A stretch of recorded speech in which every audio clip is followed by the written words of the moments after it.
Hello সবাইকে, কেমন আছো সবাই? আশা করি সবাই খুব ভালো আছো আর আমরাও বেশ ভালো আছি। আর সেদিন আমরা ঘুরতে গেছিলাম কিন্তু দীঘাতে, যেটার ফটো ভিডিও আমি অলরেডি আপলোড করেছি, বাট ব্লগটা আপলোড করা হয়নি। তো ওই দিন ভোর 4টায় আমাদের বাস ছিল আর আমি পুরো রাস্তাটা ঘুমিয়েছি। তো ভিডিও করার আমার কোনো নামগন্ধই ছিল না।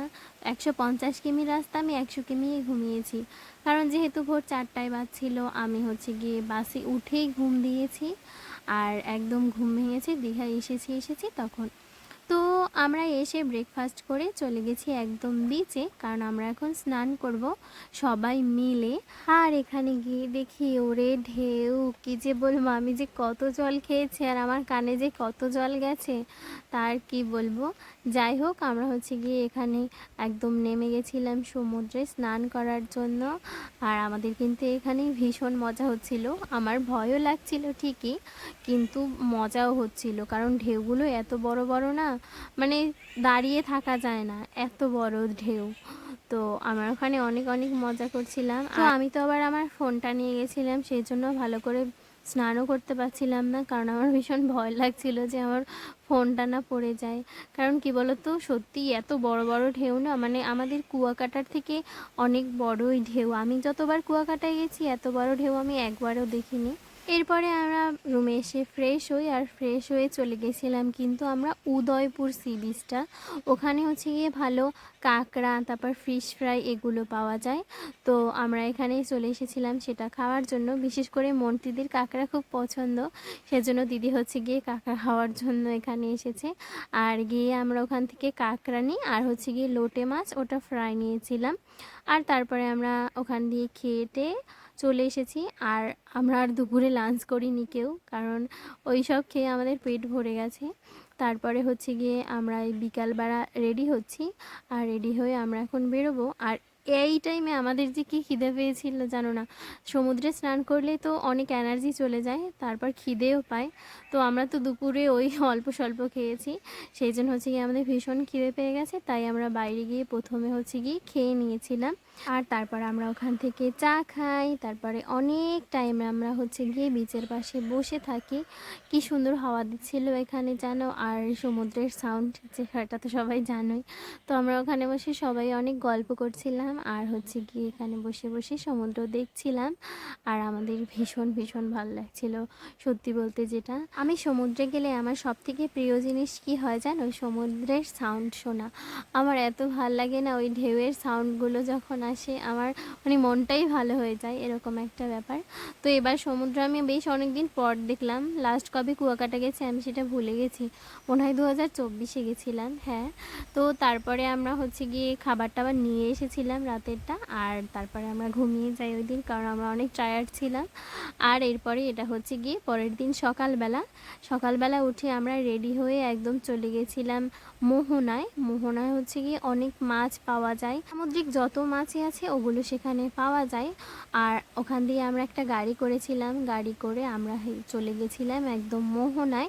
আর ওখানে আমরা গিয়ে দেখছিলাম আমরা কি কি মাছ নেব। তো আমরা গিয়ে এখান থেকে ইলিশ মাছ নিয়েছিলাম, দুটো ইলিশ মাছ নিয়েছিলাম। আর গিয়ে এখান থেকে এই লবস্টারগুলো নিয়েছিলাম। তো আমরা লবস্টার নিয়েছিলাম 1 কেজি, আর ইলিশ মাছ তো দুটো নিয়েছিলাম বললামই। তারপরে মাছ কিনে আমরা গিয়ে একটু সমুদ্রের এইদিকে আসলাম। এই পাশটা কিন্তু মোহনা, আর এই পাশটা কিন্তু একদম সমুদ্র। তো এখানের জায়গাটাও কিন্তু ভীষণ সুন্দর জানো তো। ওখানে একটা রাস্তা আছে, ওইটা যাওয়াটা বেশ কঠিন। আমি প্রথমে ভেবেছি যে না, যাব না, পরে দেখছি যে না, ওখানে একটা রাস্তা আছে, ওখান দিয়ে যাওয়া যাবে। তো এই যে সেই রাস্তাটা ওই পারে, আর এই মাঝখান দিয়ে যে লোক আসছে দেখতে পাচ্ছ, ওই জায়গাটা মানে ভীষণ ডেঞ্জারাস। মানে কি বলবো, মানে মনে হবে কি তুমি 1 সেকেন্ডের মধ্যে পড়ে যেতে পারো। আর পাথর তো সব, যদি পড়ে যাও বাই এনি চান্স, তোমার মানে দাঁত মুখ আর আস্ত থাকবে না, সব পড়ে যাবে। মানে স্লিপার সবগুলো পাথর, সেই জন্যই আর কি। তো আমার তো ভীষণ ভয় লাগছিল। আমি একদিকে অর্ঘ্যর হাত ধরেছি, একদিকে ওর হাত ধরেছি। তো তারপরে আমি কিন্তু ওই পাশে গেছিলাম, আর আমার জায়গাটা অনেক ভালো লেগেছে। এই জায়গাটাও অনেক সুন্দর ছিল মোহনাটা। আমি প্রথমে এক্সপেক্ট করিনি যে ওই জায়গাটা ওরকম হবে, বাট ওখানে গিয়ে আমি পুরোপুরি ভিজে যাই। আমি ভাবতেই পারিনি যে আমি ভিজে যাব। আর ঢেউটা এমন জোরে এসেছে না, মানে পুরো আনএক্সপেক্টেড ছিল আমার ভেজাটা। তো কী আর করব, যখন ভিজে গেছি ওই অবস্থায় যেতে হবে। আরও জিন্সটা ভিজেছে ভাবো। ওদিকে তো আজকে একটুখানি রোদ উঠেছে, কাল তো আমরা ভিজে ভিজে এসেছি বলতে গেলে। কাল প্রচণ্ড বৃষ্টি হচ্ছিল, তো আজকে রোদ উঠেছে, তো আমি এটা হোটেলে গিয়ে আবার মেলে দিয়েছিলাম। আর এই দেখো ওখান থেকে কিন্তু আমরা বেরিয়ে আবার আমরা হোটেলের দিকে যাচ্ছিলাম। আর এটা কিন্তু হলো দীঘার জগন্নাথ মন্দির, বাট এবার আমরা মন্দিরে যাইনি, কারণ আমরা যখন গেছিলাম তখন জগন্নাথ দেবের জ্বর ছিল, তাই মন্দির পুরো ক্লোজ ছিল, সেই জন্য আমরা যাইনি।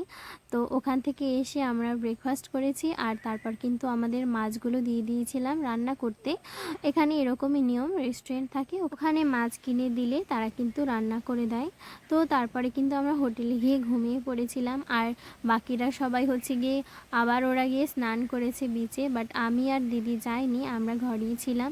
তো তারপরে কিন্তু আমরা চলে এসেছিলাম খেতে। তো আমরা ভেজ থালি নিয়েছিলাম, আর আমাদের মাছ তো ছিল, বাট সত্যি কথা বলতে আমার লবস্টারটা না একটু ভালো লাগেনি, মানে আমাদের কারোরই ওটার টেস্টটা অত ভালো লাগেনি, বাট মাছটা খুব ফ্রেশ ছিল।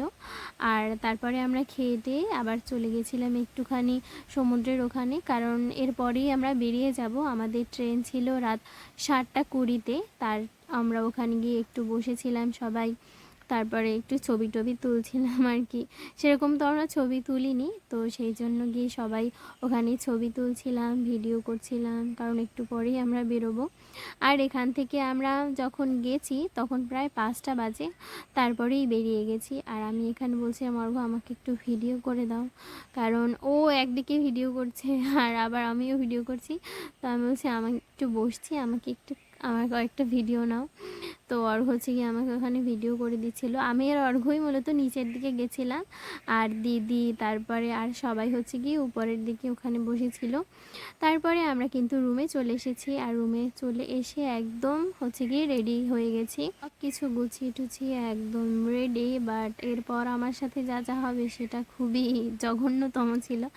যাই হোক, এরপর হচ্ছে গিয়ে আমরা বেরিয়ে মার্কেটটা ঘুরে ঘুরে দেখছিলাম। তারপর দিদি আমাকে একটা কানের দুল কিনে দিয়েছে, যেটা আমার ভিডিও করতে মনে নেই। যাই হোক, তারপরে আমরা স্টেশনে চলে এসেছি। আমরা কিন্তু এসেছিলাম বাসে আর যাচ্ছি ট্রেনে। আর ট্রেনে যাওয়ার বুদ্ধিটা ছিল আমাদের অর্ঘ্যর, যেটা সব থেকে একটা খারাপ বুদ্ধি ছিল।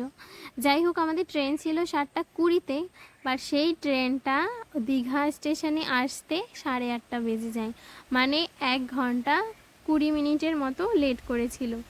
তারপরে তো আমরা কি করব, কিছু না খুঁজে না পেয়ে আমরা আশেপাশে ঘুরছিলাম, হাঁটছিলাম, কি করব, ওখানে বসে এত বোর হচ্ছিলাম আমরা, যা আর কি বলবো। তারপরে আমি একটা ফুল পাই, যেটা ওকে ছিঁড়ে দিতে বলি, তারপরে ছিঁড়ে দেয়। তারপরে অনেক কষ্টে যে ট্রেনটা আসে সেটাই আমরা উঠি, আর উঠে হচ্ছে গিয়ে বসে থাকি। আর যে ট্রেনটা চলছিল ভাই, এত আস্তে আস্তে, মাথাটা যে আমার কি আগুন হচ্ছিল কি বলবো। এই ট্রেনটা পৌঁছানোর কথা ছিল 10টার সময়, আর আমরা হাওড়ায় নেমেছি রাত 1টার সময়। তো ভাবো কত তাড়াতাড়ি গেছে। আর আমরা ডিনার বলতে আমি শুধু একটা বার্গার খেয়েছি, আর বেশি কেউ কিছুই খাইনি। তারপর তো আমরা ট্রেন থেকে নামলাম, তখন বাজে রাত 1টা, আর সেই অবস্থায় আমরা হচ্ছে গিয়ে বাড়িতে গেছি। তো দিদি জামাইবাবু আলাদা গাড়িতে চলে গেছে, আমরা হচ্ছে গিয়ে আলাদা গাড়িতে এসেছি, কারণ আমাদের বাড়ি যেহেতু আলাদা আলাদা জায়গায়।